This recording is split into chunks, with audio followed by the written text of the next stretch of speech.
Hello students, good morning. तो once again एक बार देखिएगा, एब्सोल्युटली एक और टर्म्स आती है अपने पास। एक आती है एब्सोल्यूट कन्वर्जेंट और एक आती है कंडीशनली कन्वर्जेंट। ये दोनों टर्म्स अपन ने बीएससी फर्स्ट ईयर के अंदर डिफरेंशियल कैलकुलस में पढ़ी थी, सीरीज की टर्म्स में। लास्ट में पढ़ा था, जहां एब्सोल्यूट एंड कंडीशनली कन्वर्जेंट पढ़ा था। सेम डेफिनेशन यहां पर है। एनी सीरीज, कोई श्रेणी। अब श्रेणी कौन सी है? समेशन एन बराबर 0 to infinity A N Z की पावर एन निरपेक्ष अभिसारी कहलाती है। निरपेक्ष अभिसारी एब्सोल्यूट कन्वर्जेंट कहलाती है यदि समेशन ए एन जेड की पावर एन एन बराबर 0 टू इंफिनिटी एवं समेशन में एन बराबर 0 to infinity mod A N Z की पावर एन। मतलब ये वाली सीरीज और इसको मोड लगाने पे जो सीरीज बनती है, दोनों अभिसारी हो। दोनों क्या हो? अभिसारी हो। तो भैया जब दोनों कन्वर्जेंट हैं, ये और ये बोथ आर कन्वर्जेंट, तो ये वाली सीरीज कहलाएगी एब्सोल्युटली कन्वर्जेंट। एक आती है सापेक्ष अभिसारी। सापेक्ष अभिसारी इंग्लिश में बोलते हैं कंडीशनली कन्वर्जेंट। कंडीशनली कन्वर्जेंट, इसका मीनिंग क्या होता है कि देखिएगा, कोई श्रेणी है, कोई सीरीज है, समेशन में एन बराबर 0 to infinity A N Z की पावर एन सापेक्ष अभिसारी कहलाती है। सापेक्ष अभिसारी कहलाती है यदि, कब कहलाती है भाई? ये जो सीरीज है A N z raise to power N N बराबर 0 टू इंफिनिटी, ये तो अभिसारी हो, कन्वर्जेंट हो, बट परंतु जो ये सीरीज है, ये जो मोड लगाने के बने, ये अपसारी हो, ये डाइवर्जेंट हो। तो अगर ये कन्वर्जेंट हो, ये डाइवर्जेंट हो, तो कहलाएगी कंडीशनली कन्वर्जेंट, और दोनों कन्वर्जेंट हो तो कहलाएगी एब्सोल्युटली कन्वर्जेंट। ये डेफिनेशन अपन प्रॉपरली पहले भी दे चुके हैं। कहां पर दी थी अपन ने? बीएससी फर्स्ट ईयर के अंदर। तो अगर दोनों कन्वर्जेंट देन एब्सोल्यूट कन्वर्जेंट, एक कन्वर्जेंट और एक डाइवर्जेंट, तो वो कहलाएगी कंडीशनली कन्वर्जेंट। तो ये एक अपने पास डेफिनेशन है। अच्छा, इससे रिलेटेड एक थ्योरम है जो 2018 में आ चुकी है यूनिवर्सिटी के अंदर। तो अपन उस थ्योरम को करने के लिए अपन ने कंडीशनली, दोनों कन्वर्जेंट देन एब्सोल्यूट, एक कन्वर्जेंट एक डाइवर्जेंट देन कंडीशनली कन्वर्जेंट। तो आपने उतारी है, मैंने मिटाता हूं।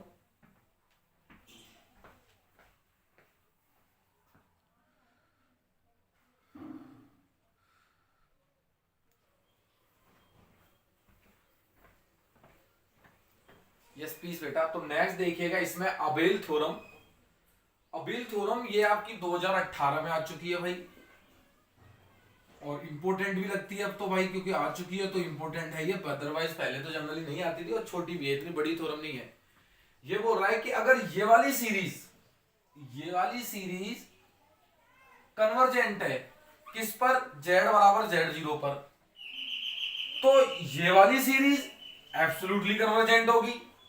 इसके लिए एब्सोल्यूट कन्वर्जेंट जानते हो कि इसका मोड भी क्या होगा? कन्वर्जेंट होगा। सीधी सी बात है कि अगर ये वाली सीरीज कन्वर्जेंट है Z0 पर, तो ये वाली सीरीज क्या प्रूव करनी है? कन्वर्जेंट प्रूव करनी है। लेकिन किस पर? Mode Z less than Z0 पर। अब प्रूफ देखिएगा इसका। प्रूफ तो दिया है, क्या दिया है? ये दिया है बेटा कि समेशन में ए एन जेड की पावर एन एन बराबर 0 टू इंफिनिटी, ये वाली सीरीज कन्वर्जेंट है किस पर? जेड बराबर Z0 पर, बट Z0 का मान 0 मत लेना। अब Z0 पर कन्वर्जेंट है, तो जब आप इसमें Z0 रखोगे 0 to infinity A N Z0 की पावर एन, तो ये क्या मिलेगी? कन्वर्जेंट मिलेगी। और अगर कोई सीरीज कन्वर्जेंट जब ही होती है कि जब limit n tends to infinity an z0 की पावर n का मान कितना आ जाए 0, rn का मान कितना आ जाए 0 आ जाए। अगर ये सीरीज कन्वर्जेंट है इसका मतलब जो सर ये सीक्वेंस बनेगा, याद आ रही है पिछली वाली थ्योरम, ये सीक्वेंस भी कन्वर्जेंट होगा। और अगर कोई सीक्वेंस कन्वर्जेंट होता है तो वो बाउंडेड भी होता है और यूनिक लिमिट पॉइंट भी होता है उसका। तो इसका मतलब क्या होता है, दैट इंप्लाइज समेस n0 z0 एंड जो सीक्वेंस बना is bounded sequence, bounded sequence होगा ये।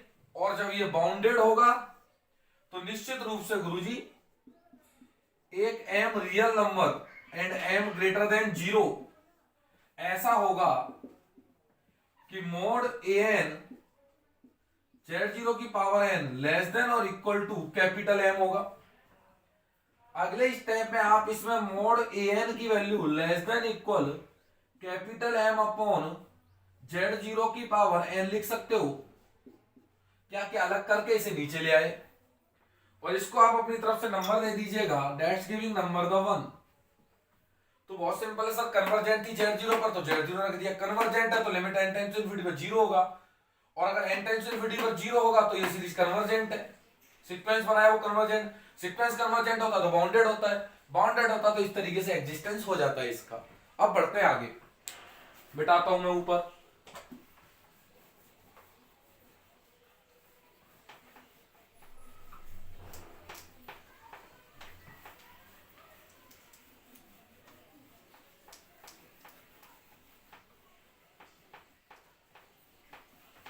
अब आपको जो सीरीज चेक करनी है उस पर डिस्कस करो, इसके बाद आप लिखिएगा नाउ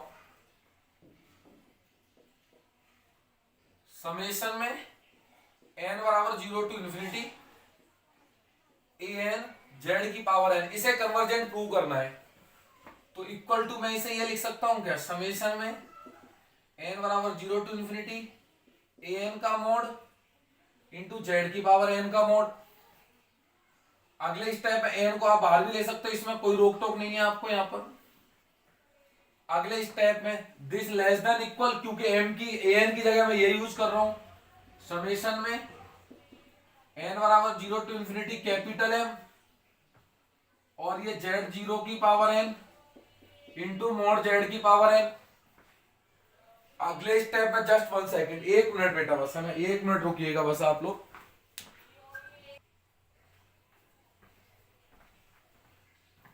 प्लीज देखिएगा, सॉरी। तो अगले स्टेप में क्या होगा, समेशन में n बराबर 0 टू इंफिनिटी an z की power n is less than capital M बाहर आ जाएगा, और समेशन में n बराबर 0 to infinity mod z upon mod z0 की वैल्यू पावर n। अगर मैं बोल दूं RHS की जो सीरीज है ये कन्वर्जेंट हो जाए, और आपको पता है ये सीरीज कन्वर्जेंट होगी, क्यों होगी, क्योंकि भैया दे रखा है मोड z की वैल्यू लेस देन है मोड z0 से। इसका मतलब mode z upon mod z0 का मान किससे छोटा है, 1 से छोटा। और अगर इस चीज का मान 1 से छोटा हो और 1 से छोटे की पावर जब आप लिमिट लोगे n टाइम्स इंफिनिटी, तो ये वाली सीरीज क्या हो जाएगी, कन्वर्जेंट हो जाएगी, 0 आएगी। पता था कि नहीं कि अगर किसी सीरीज में limit n times infinity mode अगर लेस देन 1 से छोटा हो, अगर 1 से छोटा है और इस तरीके की सीरीज है तो वो सीरीज क्या होती है, कन्वर्जेंट होती है। और जब ये बड़ी वाली सीरीज ही कन्वर्जेंट है तो तुलना परीक्षण आपने पढ़ा था, समेशन n बराबर 0 टू इंफिनिटी an z की पावर n, तुलना परीक्षण से कंपैरिजन टेस्ट से परीक्षण से कन्वर्जेंट होगी। लेकिन कब कन्वर्जेंट होगी, जब मोड z की वैल्यू लेस देन हो मोड 0 से, तभी ये लेस देन 1 होगा। और अगर ये कन्वर्जेंट है, यही प्रूव करना था, हेंस प्रूव्ड, खत्म कहानी। तो ये थी भैया आपकी आबेल थ्योरम, इंपोर्टेंट थ्योरमों में थी, 7-8 लाइन की थ्योरम, पता नहीं क्यों इतनी इंपोर्टेंट थी ये, ठीक है। 2018 में आ चुकी है ये, तो रिपीट भी हो सकती है, आप लोग इसे करें, छोटी सी थ्योरम है ये, इसके बाद ये 3 स्टेप ये तो आप, और ये ज्यादा से ये थ्योरम अपन ने जो लास्ट थ्योरम करी थी वहां यूज आ चुके हैं स्टेप। तो मोड अगर कन्वर्जेंट होता है तो वो कन्वर्जेंट थ्योरी सीरीज हो जाती है। तो कंडीशनली और एब्सोल्युटली कन्वर्जेंट आप लोगों ने पढ़ ली है। अब बेटा इसके आते हैं क्वेश्चंस, और अपन 1 बाय 1 करके इसके क्या करते हैं, क्वेश्चंस करते हैं। एक दो क्वेश्चंस मैं कराऊंगा, बाकी सारे क्वेश्चन आप लोगों को करने पड़ेंगे क्योंकि सीरीज से रिलेटेड क्वेश्चन है इसके। देखिएगा क्वेश्चन इसके, मैं मिटाता हूं इसे।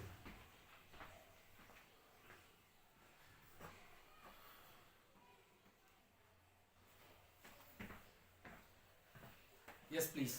तो अब अपन ना बेटा एग्जांपल्स करते हैं 8.4.8.1 के, मतलब कुछ एग्जांपल्स हैं, कुछ मैं करा दूंगा, कुछ आप लोग खुद कर लीजिएगा। जैसे देखिएगा, अपन को पता है कि इसकी रेडियस ऑफ कन्वर्जेंस फाइंड करनी है, तो फाइंड क्या करना है अपन को, radius of convergence, that means is R find करना है। आर के लिए मुद्दा सिर्फ ए एन का मतलब होता है अपन को, तो आपको पता है कि यहाँ पर ए एन की वैल्यू कितनी है, -1 की पावर n अपॉन n है। तो यहाँ से ए एन प्लस 1 की वैल्यू क्या हो जाएगी, -1 की power n plus 1 upon n plus 1। तो फॉर्मूला क्या होता है, 1 upon R limit of n tends to infinity. Supremum लो या ना लो, यहाँ पर किसी भी क्वेश्चन में आपको सुप्रीमम लेने की जरूरत नहीं है। ए N plus 1 upon A N, तो limits of n tends to infinity A N plus 1, तो -1 की power n plus 1 upon n plus 1, और ए एन का जब नीचे भाग दोगे तो ये उलट जाएगा, n अपॉन -1 की पावर n, तो -1 की पावर n से -1 की पावर n कट गया। तो अगले स्टेप में limit of n tends to infinity, तो -n अपॉन n प्लस 1 बचा, बट मोड का माइनस का कोई मतलब नहीं होता।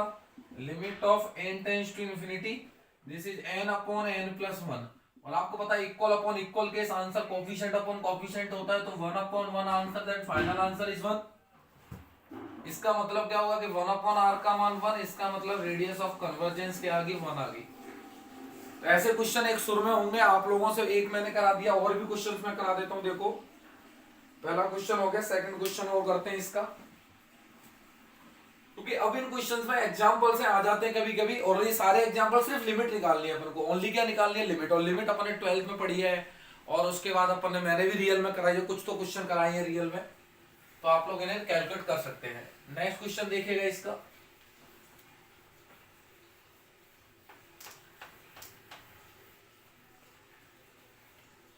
नेक्स्ट क्वेश्चन है ये समेशन में n√2 प्लस आयोटा, नीचे 1 प्लस 2 आयोटा n, और ये है z की पावर n। तो फालतू से मतलब ही नहीं है अपन को तो पता है भैया, मुझे तो an से मतलब है। an का मान कितना है, n√2 प्लस आयोटा बटे में 1 प्लस 2 आयोटा n, तो n प्लस 1 का मान क्या हो जाएगा, जहां n है उसकी जगह n प्लस 1 रख दो, √2 प्लस आयोटा, नीचे 2 आयोटा, और दिस इज n प्लस 1। ठीक है कि नहीं, ये फॉर्मूला आपको पता ही है, ये फॉर्मूला होता है। अब बस वैल्यू चेंज करनी है और सॉल्व करके आंसर लाना है।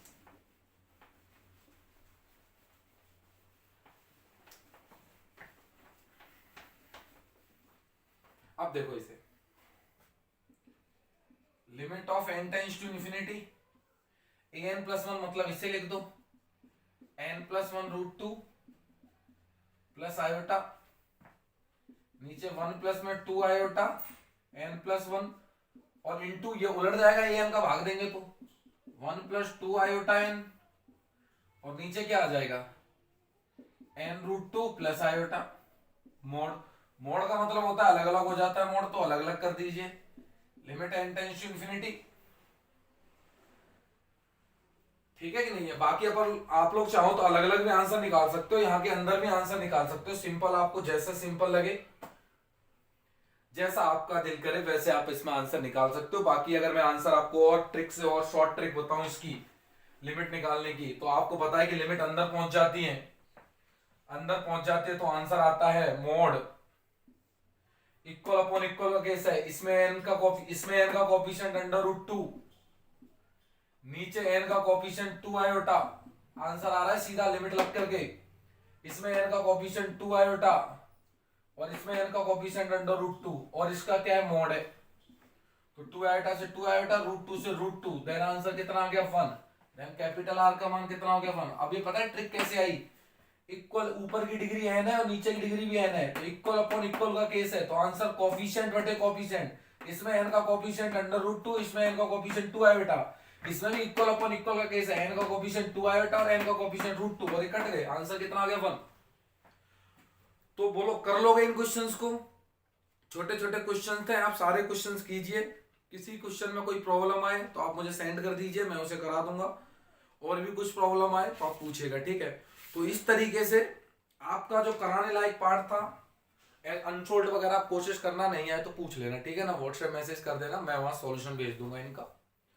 दूसरी बात, यूनिट 3 यूनिट आपकी क्लोज्ड, और वो भी 100% क्लोज्ड। 100% से मतलब जानते हो, अगर आप 3 यूनिट तैयार करते हो तो तीन यूनिटों में ही आपका लगभग 42 मार्क्स का पेपर आ जाएगा, ठीक है कि नहीं है। और आरआर कॉलेज का पूरा semester close, semester 5th close हो जाता है यहाँ पर रेडियस ऑफ कन्वर्जेंस के टॉपिक के बाद। तो आप लोग ये भी देखें कि भाई यहाँ पर आपका सेमेस्टर क्लोज हो गया, एक आपकी 3 यूनिट यूनिवर्सिटी की और उनका भाई ये चैप्टर क्लोज हो गया। अब अपन नेक्स्ट लेक्चर में स्टार्ट करने वाले हैं यूनिट नंबर 4 और 5 बच रही है अपनी, तो उसमें सबसे पहले स्टार्ट करेंगे यूनिट नंबर 5। और यूनिट नंबर 5 में सबसे पहला टॉपिक पढ़ेंगे अपन कन्फॉर्मल मैपिंग। कन्फॉर्मल मैपिंग, और चैप्टर का नाम होगा अपने पास 4 चैप्टर,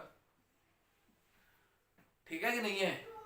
4 चैप्टर होगा अपने पास ये कन्फॉर्मल मैपिंग, यूनिट नंबर 5 पढ़ेंगे और 4 उसके बाद में। इसमें चैप्टर 4 है, 5 चैप्टर है, और उसके बाद 11 चैप्टर है और 12 चैप्टर है। ये 4 चैप्टर मिलाकर के यूनिट 5 बन रही है। तो अपन इसमें अच्छे अच्छे पार्ट पढ़ेंगे, 4 पढ़ेंगे, 5 पढ़ेंगे, 11 पढ़ेंगे। और उसके बाद यूनिट नंबर 4 में, यूनिट नंबर 4 में 2 चैप्टर हैं, एक नवा चैप्टर है और एक 10वां चैप्टर है। ये 2 चैप्टर यूनिट नंबर 4 में है। तो यूनिट 4 को अपन बाद में पढ़ेंगे। तो देखो अब पढ़ने क्या वाले, पहले अपन 4 पढ़ेंगे, 5 पढ़ेंगे, 11वां बाद में पढ़ेंगे, क्योंकि 11वें में यूज होगा 9-10 का, तो फिर यूनिट नंबर 4 करेंगे। तो आपका आधा सेमेस्टर क्लोज हो गया, 2 यूनिट बच रही है। धीमे धीमे कराएंगे भाई, है ना, ज्यादा तेज नहीं भगा जाएगा। सिलेबस भैया नॉर्मल स्पीड से ही चलेगा। जो सिलेबस आपका ऑनलाइन में चल रहा है वही सिलेबस ऑफलाइन में चल रहा है। ऑफलाइन वाला चलो सेम चला है, एक दिन का भी ये नहीं है कि भाई उनका जितना सिलेबस करा है उतना ही इतना करा है। तो जल्दबाजी के चक्कर में मत रहिए, आराम आराम से पढ़ जाइए, एग्जाम तक स्लोली स्लोली। अब ये है कि मैं 10-15 दिन में नेक्स्ट में 1 यूनिट और क्लोज कर दूंगा, तो 4 हो गई, फिर अपन आराम से पढ़ते रहेंगे इन दोनों पेपर। अच्छा, और बची बात डायनेमिक्स की। डायनेमिक्स की मैं लगभग 3 पहली यूनिट कंप्लीट करा दी, सेकंड आधी करा दी, थर्ड आधी करा दी।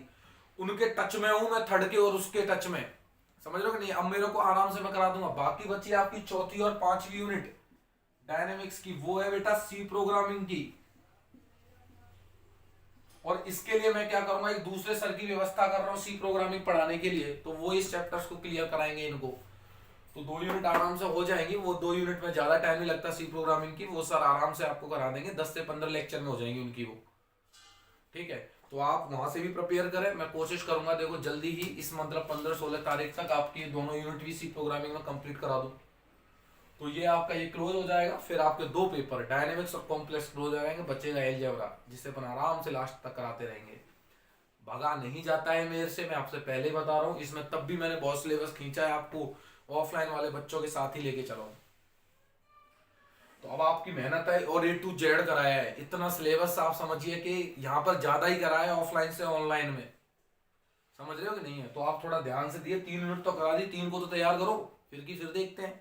2 यूनिट अब मैं धीरे धीरे इन्हें स्टार्ट करूंगा। अब आपको ये लगातार 5 से 6 लेक्चर एक साथ मिलेंगे। उसके बाद फिर अपन नेक्स्ट वीक में फिर से 5 से 6 लेक्चर्स आप लोगों को देंगे, और शायद उसमें अपन 1 यूनिट क्लोज ही मार लेंगे, चौथी यूनिट, 5 यूनिट, ठीक है। बाकी नेक्स्ट लेक्चर। Thank you.